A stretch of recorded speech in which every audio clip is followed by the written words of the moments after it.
Hi అండి, నమస్తే. నేను మీ Sravanthi. Welcome to Sravanthi foods.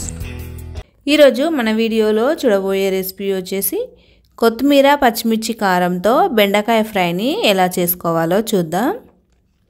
Taste మాత్రం చాలా బాగుంటుంది. తప్పకుండా ఓసారి ట్రై చేయండి. ముందుగా బెండకాయలను నీట్గా కడిగి తడి లేకుండా తుడుచుకోవాలి.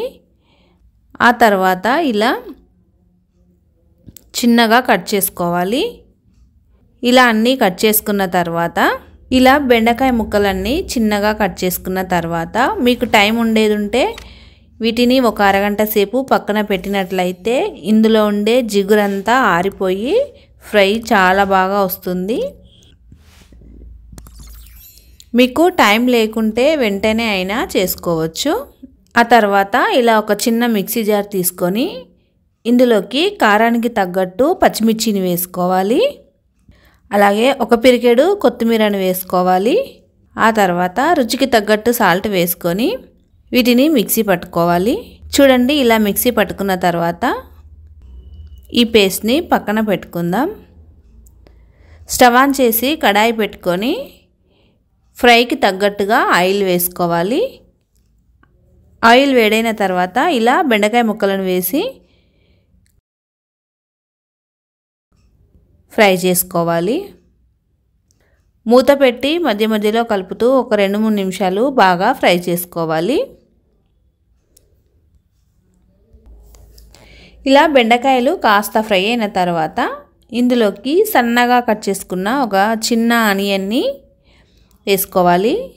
ఇలా అంతా ఓసారి కలుపుకొని మూత పెట్టి 1 లేదా 2 నిమిషాలు ఫ్రై చేసుకోవాలి.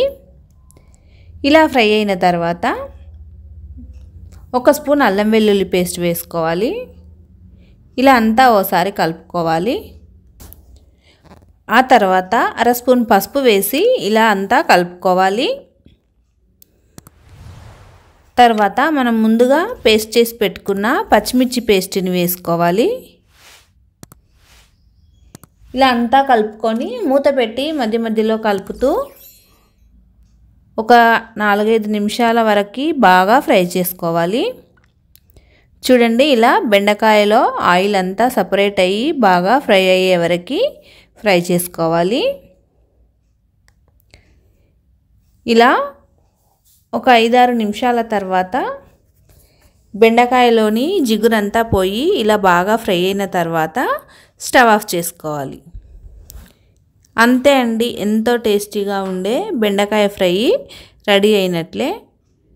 దీనిని వేడివేడి అన్నంలోకి వేసుకొని తింటే చాలా టేస్టీగా ఉంటుంది. తప్పకుండా ఓసారి ట్రై చేయండి. ఈ వీడియో కనుక మీకు నచ్చినట్లయితే మీ ఫ్యామిలీ అండ్ ఫ్రెండ్స్కి షేర్ చేయండి. మన ఛానల్ని సబ్స్క్రైబ్ చేసుకోండి. Thank you for watching.